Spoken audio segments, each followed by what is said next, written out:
Hello, word nerds. Welcome to the dictionary. I'm recording this on March 22nd, 7:11 a.m.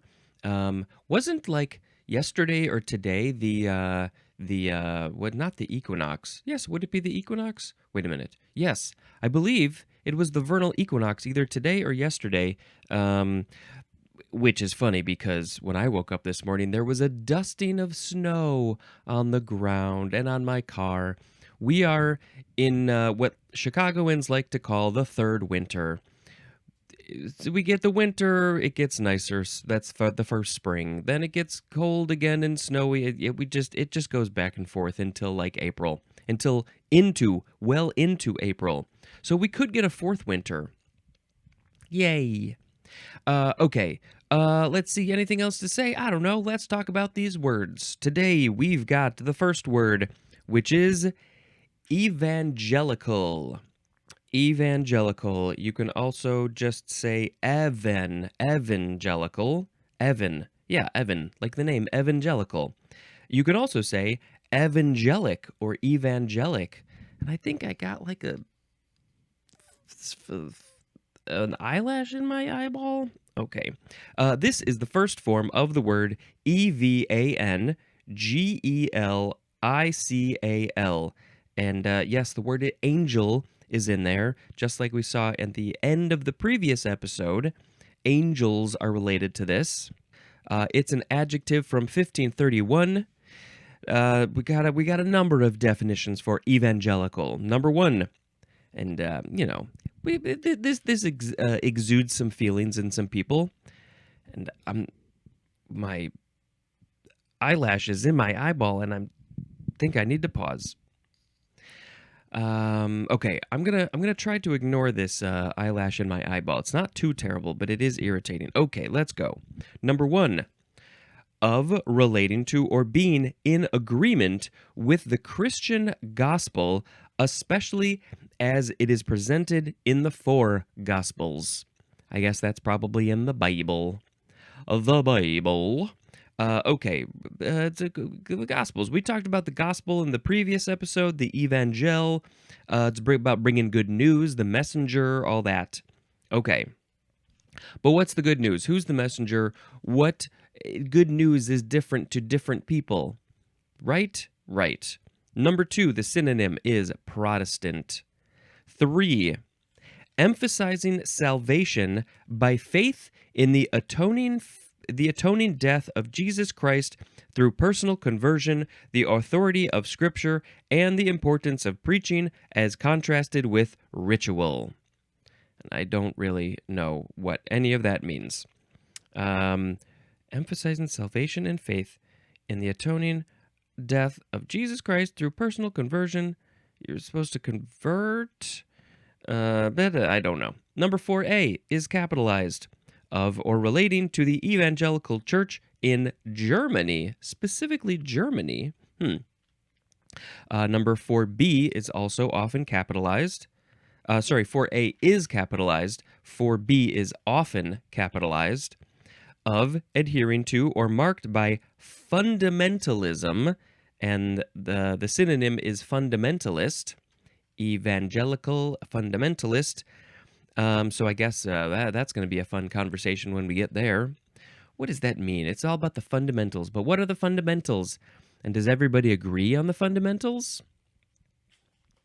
Number 4C is also often capitalized. The synonym is low church, and I don't understand what that means at all. Does that mean that there is a high church? I feel like maybe I've heard of high church, but what church is that? Is that, I don't know. Low church. Interesting. Number 5, marked by militant or crusading zeal. And the synonym is evangelistic. Evangelistic. So you are, I mean, based on what it's saying, I'm guessing you are going to other places to crusade, to show that this is what you think is the right way, and you're being militaristic about it? That seems interesting. Not probably great. There is a quote, "The evangelical ardor of the movement's leaders. And that is a quote from Amos Vogel. So the evangelical ardor of the movement's leaders. So I guess this one isn't necessarily religious. I think it often is religious, maybe, but in this context, maybe it's not necessarily religious. The movement's the leaders of the movement are going around trying to spread what they think is the good word, the good news, and they're being evangelical about it because they are crusading, they're militaristic, and they have a whole lot of zeal behind them. Okay, evangelicalism. I think I added a syllable. Evangelicalism. Maybe I didn't. That's a noun. Evangelically is an adverb. No etymology because we had it in the previous episode, so we gotta say a sound effect, which is gonna go bloop, bloop, bloop. The next word is the second form of evangelical, noun often capitalized from 1532. One holding evangelical principles or belonging to an evangelical party or church. Hey, we got more related words. Let's just plow through them. Bloop, bloop, bloop. Evangelism. Noun from circa 1626. Number 1. The winning or revival of personal commitments to Christ. I got nothing for this. I can't. I'm just not a very religious person, so I can't comment too much other than to say that I don't like extremism. I don't like things that are pro one group, anti another group. Number 2, militant or crusading zeal. We saw that in the other one. Evangelistic is an adjective. Evangelistically is an adverb. So this is the winning or revival of personal commitments to Christ. You're going out, you're evangelism, you're being evangelistic. That's the adjective form of this. And I guess you're just trying to be like, hey, this is what I think is true, and I'm being maybe kind of intense about it. Bloop, bloop, bloop. The next word is evangelist. Noun from the 13th century. Number 1 is often capitalized. A writer of any of the 4 Gospels. So does that mean that there's a specific group of people who wrote the 4 Gospels and they would be evangelists? Can you write your own Gospels, your own 4 Gospels? What would your 4 Gospels be? What are the 4 Gospels? Do we need to look that up? I don't know what they are. This is probably something that I may have learned at some point, but forgot, or maybe I never did. Canonical Gospels, Matthew, Mark, Luke, and John, maybe they were the evangelists. And I don't know what they say. I thought it would be something a little bit. There's all these other Gospels too. I don't know. Okay. So the writer of the number 2 for evangelist, a person who evangelizes, specifically a Protestant minister or layman who preaches at special services. 3. An enthusiastic advocate, as in the example, an evangelist for physical fitness. Getting our physical fitness in. Richard Simmons is an evangelist for physical fitness. I'm just going to do this all day. You can't see me unless you watch the YouTube. This is going to make me, well, first of all, it's going to make me very uneven because I got one arm doing a thing and another arm just holding the microphone, not doing anything. It's going to make my shoulder real tired. And then I'm going to get all sweaty again. And I already worked out. I already did my physical fitness for the day. I'm an evangelist for physical fitness. That's the good news. Get your fitnessing on. All right, now my shoulder hurts. The next word is evangelize. Verb from the 14th century starting with transitive. Now I feel like I need to even myself out. Why would I have done something and not even myself out? Maybe later.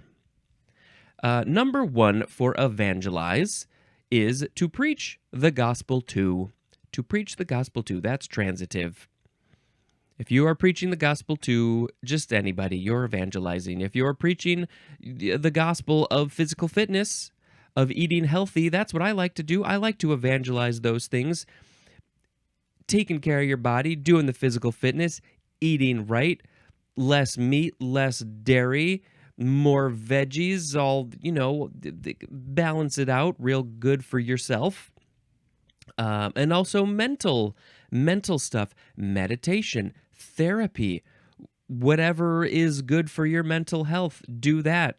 Be a good person. I will evangelize all those things until I physically cannot anymore.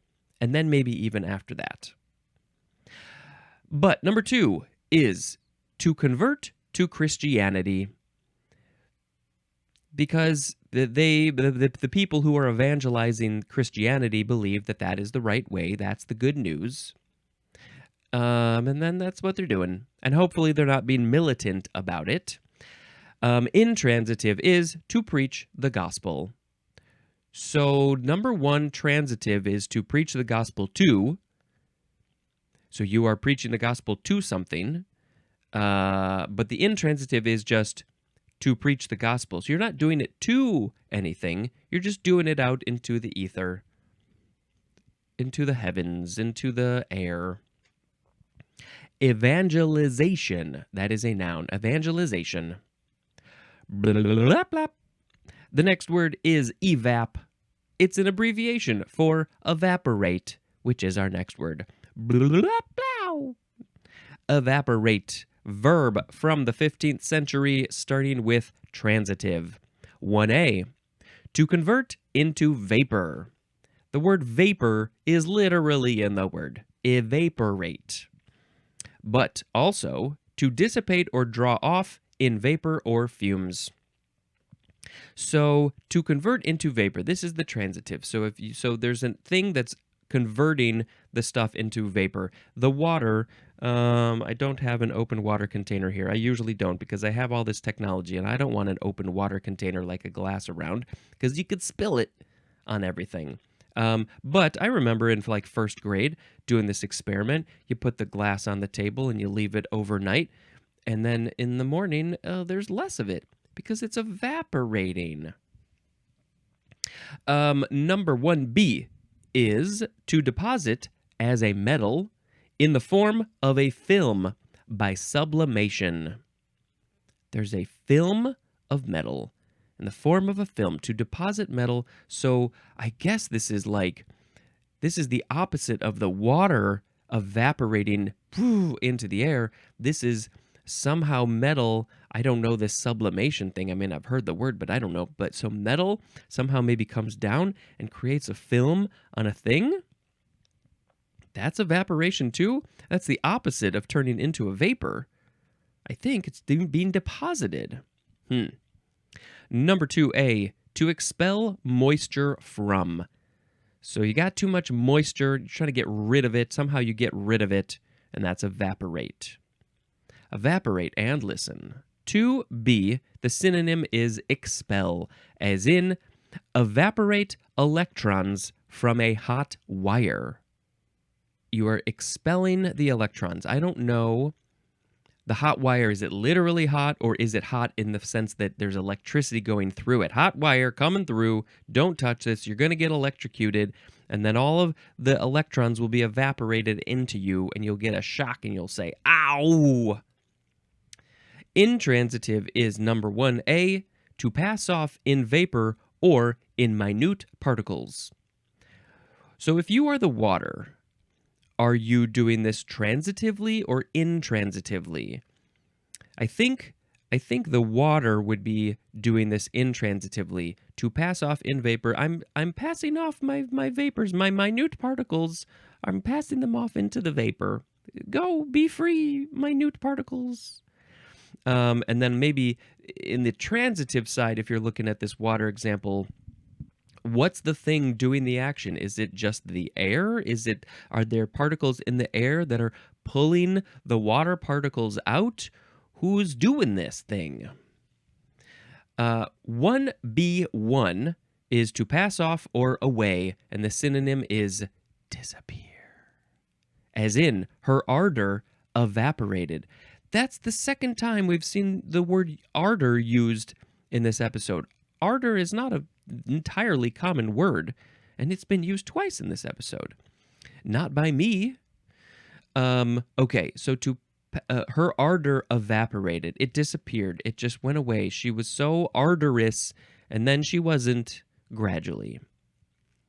Number 1B2 is to diminish quickly. I'm gonna diminish this episode quickly. Number 2, to go forth vapor. No, to give forth vapor. That doesn't make much more sense. To give forth vapor. I'm going to give my vapor to you. I'm going to give it to you as a gift. Give forth vapor. So I guess the water would be giving forth vapor. It's releasing it. Evaporation. Yes, and see, it's not always literally about a thing. Your ardor can evaporate. Your anger can evaporate. Your happiness can evaporate. Maybe you'll get it back. You probably will. It comes and goes. Evaporation is a noun. Evaporative is an adjective. Evaporator is a noun. The thing that is doing the evaporation. This is from, we know it's from the word vapor. That's the Latin evaporare, which is from the e prefix plus vapor or vapor, which means steam or vapor. And the e makes it just go away. The next word is evaporated milk. 2 words. Noun from 1870. Unsweetened milk concentrated by partial evaporation. I don't fully understand this. So what are you? Are you leaving the milk out? Are you putting the milk into a thing that's going to suck out the moisture? Is this literally a powder? I don't think I've ever actually used evaporated milk. Is this different from condensed milk? Let's look this up. Evaporated milk. Let's do this one versus condensed milk. That's what we want to see. Both are concentrated, shelf-stable milk products that have been heated until at least 60% of their water content has evaporated. The main difference between evaporated milk and condensed milk is that evaporated milk is unsweetened while condensed milk is sweetened. There you go. I know I've seen this happen. That to make supposedly actual real dulce de leche, you take condensed milk in the little can and you put it in a pot like halfway, the water goes up halfway around the can, and you, boil it for a certain amount of time or something, and then the condensed milk turns into this dulce de leche. It caramelizes and turns brown and gets super duper sweet, and oh my god, it's maybe the best thing ever. I don't know if you can do that with evaporated milk because it's not sweetened. Now, I guess if you do it, then maybe you're just going to get an unsweet dulce de leche. It's not going to be dulce, it's just going to be leche because dulce is sweet. So it's unsweetened. So I guess it's still in liquid form. Evaporated milk is still in liquid form.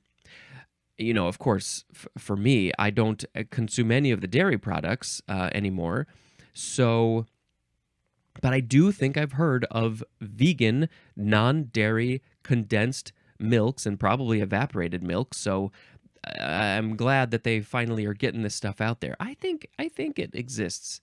We got to do a quick search for that. Because we're talking about evaporated milk. Let's look up vegan evaporated milk. Let's see. That's need a vegan evaporated milk substitute. What's this? 6 dairy-free alternatives. No, I don't want to learn about the history of those. There's the slow cooker vegan evaporated milk. You could make your own, I guess. Canned coconut milk, almond milk, other nut milk, other plant-based. Evaporated coconut milk. Yeah. See, it's out there. You just got to do a little searching. Okay, that's evaporated milk, and I don't know what you're supposed to do with it. I think that's the main question. What are you supposed to do with this stuff? It calls for it in recipes. Blah, blah, blah, blah. Next is evaporite. Evaporite. R-I-T-E at the end. This is a noun from 1924, 100 years ago. A sedimentary rock as gypsum that originates by evaporation of seawater in an enclosed basin. Evaporitic is an adjective. So there is a basin of water that's enclosed. Where would this be? Like in a cave or something? And so what happens? The water, the seawater evaporates. It's got salt in it, probably. That's important. It evaporates. But so like because it's an enclosed basin, I'm just guessing that it can't go anywhere. So somehow it creates this evaporite. And of course, we got to look up now. What is this? Maybe we got to put a link in the show notes for evaporite, maybe a picture. There's a cobble encrusted with halite evaporated from the Dead Sea. Yeah, looks like there's a bunch of different kinds. Interesting. Concentration of crystallization. We're not going to read all this right now. Let's read this later. The whole thing. Okay, that's evaporite. Evaporitic is an adjective, which I already said. So now we got to go to blah, blah, blah. What is this word? Evapotranspiration. Evapotranspiration. Wowie, wowie. Noun from 1938. This is loss of water from the soil, both by evaporation and by transpiration from the plants growing thereon. Ooh, they use a fancy thereon word. So in humans or other like living things, we have respiration, we're breathing, but I guess plants use transpiration. So maybe the oxygen is sent maybe through the root system, through the soils. That's transpiration. I'm guessing it sounds right. So I'm just going to keep on going with it. So evapotranspiration is when the plants lose the water from the soil, through the soil, because that's what they're living in usually. Both because the water is being evaporated from the soil, but also just going through the soil and away from the plant. Yeah, that's it. That's evapotranspiration. This is probably what's happening all the time until the plants get watered. Literally just last night, I had a dream where I was at my parents' house, and I guess they hadn't been around for a while, and they had some plants, maybe in the backyard, maybe also inside. They were very large plants, and they looked like they were about to die. And I was like, you know what? I gotta water them because they're going through some evapotranspiration, and they need some water. They are very thirsty and very sad. And so I'm going to feed them. And so I got out the hose and I went around and I watered them. And then there were babies there. And I tried not to water the babies, but I think I got a little water on the babies. This is a true story. Blah, blah, blah, blah. Evasion is next. Noun from the 15th century. I hope I never have to do an evasion. Number 1, a means of evading. And the synonym is dodge. Maybe we should call it evasion ball instead of dodgeball. You got to evade the balls that are flying at your face. I don't think this is a game that's played in schools as often as it used to. Not when I was a kid. We had dodgeball, and I did not like that. Number 2, the act or an instance of evading, and the synonym is escape, as in suspected of tax evasion. You are escaping paying your taxes. Just run away. That'll work. When you don't want to pay your taxes, just run. Just evade them. Evasion. We talked about this when we got to the word evade, which was, I think, just a couple episodes ago. Yep. Let's see. Let's look at the etymology for evasion. We've got Latin evadere, which means to evade. And then we just turned it into a noun. Blah, blah, blah, blah. Evasive is next, or evasive. The first syllable can be I or E. Evasive, evasive. Adjective from 1637. Tending or intended to evade, and the synonym is equivocal. Or maybe it's equivocal? Wait a minute. Hold on a second.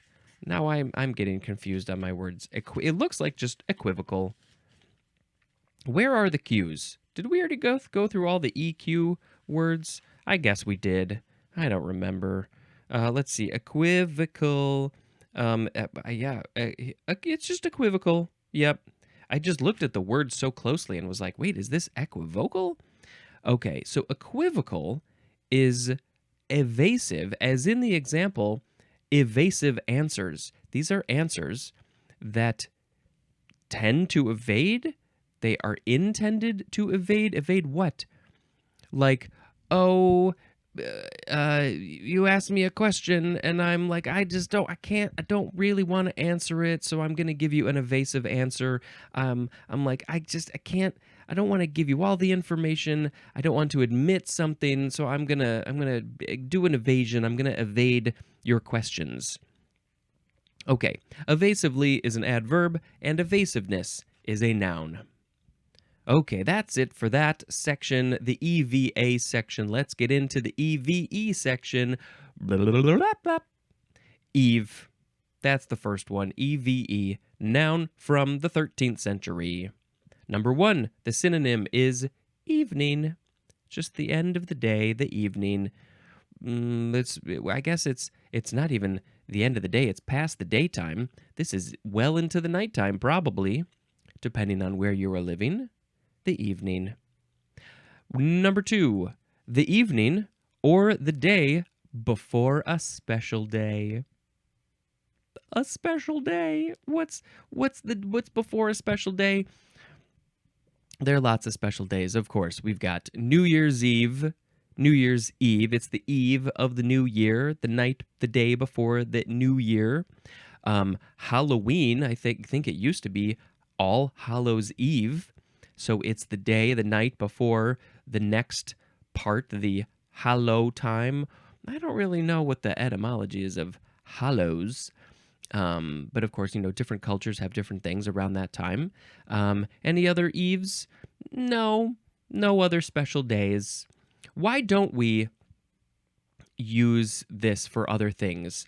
Birthday Eve, President's Day Eve, Independence Day Eve.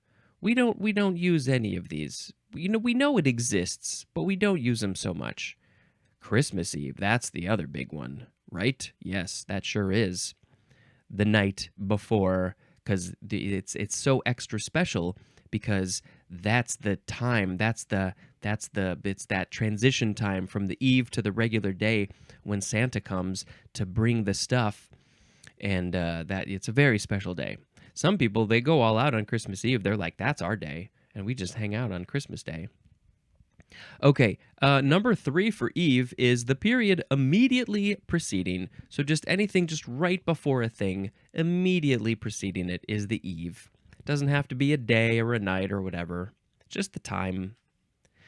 Okay, let's go on to the last word, which is also Eve, but it's with a capital E, EVE.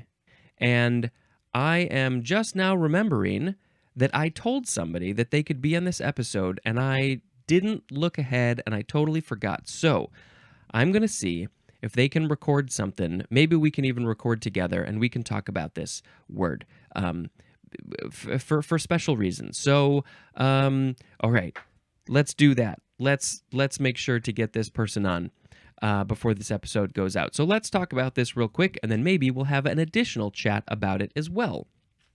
So this is a noun from before the 12th century, and it is the first woman, the wife of Adam, and the mother of Cain and Abel. This is one of those religious stories that you can either choose to believe or not to believe. Whatever you want to do is cool in terms of believing this story. I personally, it's a fun story, I guess, but I personally don't believe that this is true because I think that there is plenty of scientific evidence that shows that we evolved all these millions and billions of years not from two naked people in a garden, but from other organisms. Okay, so this name is from Old English, eth, from Lower Latin, eva or ewa, from the Hebrew, hawa. I don't know how to pronounce that, but I guess that's what that's from. So yep, that's Eve, and then maybe there will be some additional talk about this word immediately proceed. This is the eve of this next Eve chat. Hopefully that happens. And yes, of course, I had to get my friend Eva on this episode. Eva, how you doing? I'm doing well. How are you? I'm good. I am very, very, very glad that you agreed to do this. As I just told you, I am profusely sorry that we didn't do the whole episode, but we'll definitely do another one in the future. You'll come up with another good word that you want to talk about.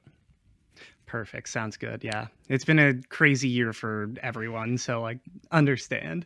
Yeah, it's been a little nutty, and I know that you were transitioning work and everything. So we have the last word in this episode. It's actually the word twice. We have the word Eve. We have the regular Eve, which is evening or the evening before a special day. Or the period immediately preceding something. And then, of course, there is Eve with a capital Eve.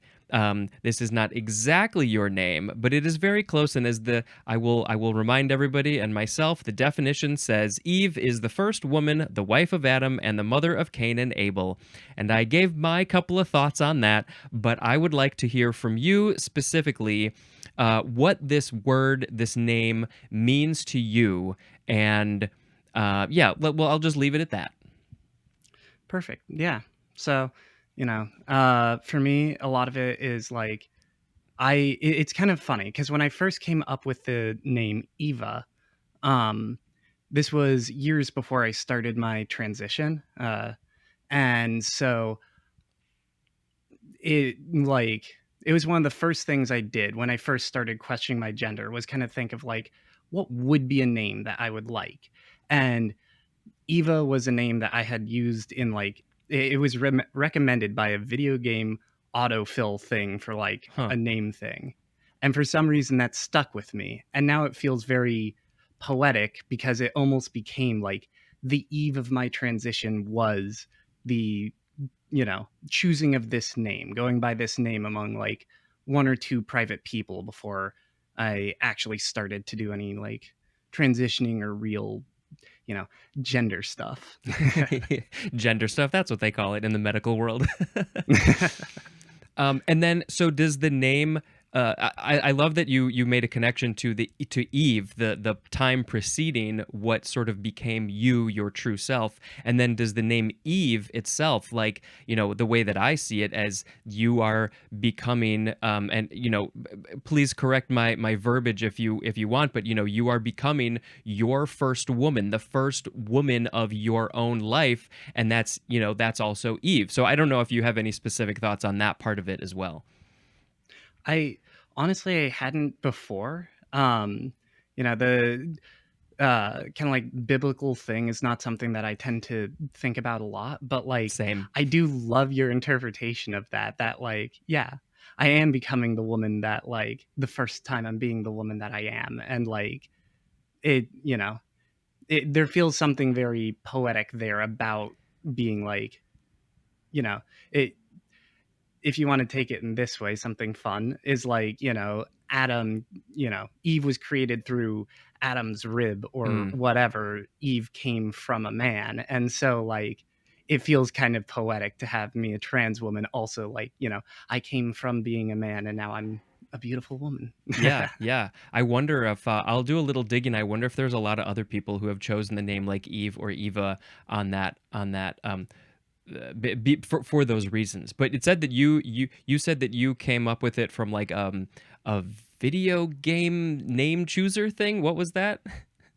Yeah, it's it's really funny. It's when I was younger, I played a lot of text-based adventure games like flash games and stuff, and oftentimes in those character creators, you have to choose a name to show up in the text, and you can either choose your own or like roll for one. And uh for some reason, like, I used to do that sometimes, and like, you'd play with gender and stuff in those, and like, Yeah. one time when I was playing with a girl, I couldn't think of any good girl names. And so I just kind of hit randomize until I found one that I liked, which was Eva. And for some reason, that just stuck with me. I don't even Yeah. remember which game it came from, but I just like the name stuck with me for years. So that like a decade later, when I was like, first questioning, it just came to mind. Yeah, yeah. It's funny how that happens. And I have I can't not talk about Wally and Eve.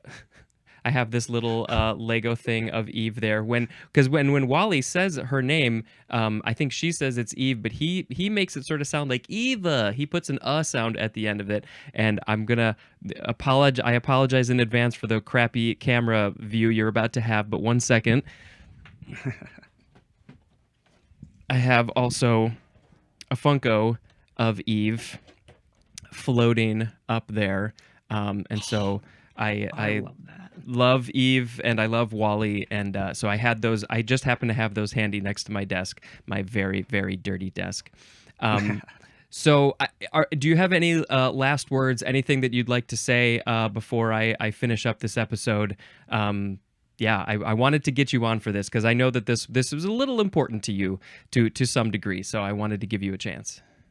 Yeah, I really appreciate it. Yeah, the process of choosing a new name, and like, going through this whole big transition uh is like a really big thing. And it is funny how much the name change kind of like uh can be a really big signifier for trans people, because it is kind of like, when you transition, a lot of times there's a lot of baggage with old names, with dead names. Hmm. And like, some people don't have that. Some people keep their same name. But like for people who transition, like there's a reason it's a dead name and their like actual name. And so, yeah, I feel very honored that I get to kind of talk about my actual name and kind of like some of the etymology of it. Yeah, I love it. That's what a lot of this show is about, is the etymology of like where this stuff comes from. So I'm very happy to have you here and put some thought into another word from the F's all the way to the end of the alphabet. If there's something else you have a connection to or something, I'd love to bring you back on. Beautiful. I'll let you know.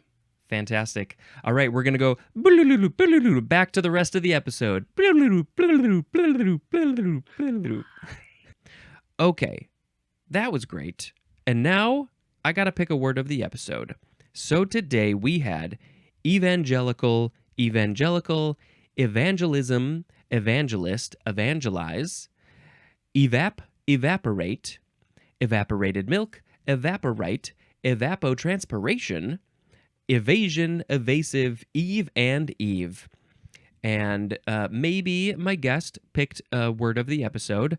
For today, though, I think I'm just going to pick evapotranspiration because it's a friggin' awesome word. Should I be swearing? Would you appreciate that or would you not appreciate that? Please let me know. You can email me, contact me in all those various ways in the social media, in the links in the show notes. I want to swear, but I also don't want to offend people. I don't want it to turn people away from this podcast. If people don't want to hear that all the time. So I think it would be fun.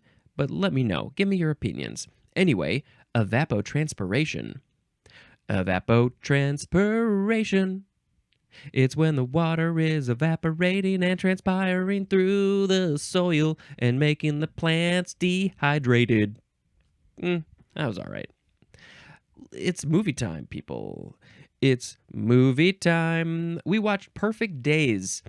This is a movie. Oh God, it's so meditative and not a lot of talking, and it's just a story about a guy who cleans toilets in Tokyo, and the people that he comes across, the people that he knows, just some sort of interesting situations, and it's just a very good movie to watch, and I think you should watch it. Perfect Days. That is the end of the episode. Thank you so much for listening and watching. And obviously, you're sharing this. I know that you're sharing, and it makes me so appreciative. But you could share a little bit more, I think. And until next time, this is Spencer evading your questions and also dispensing information. Goodbye.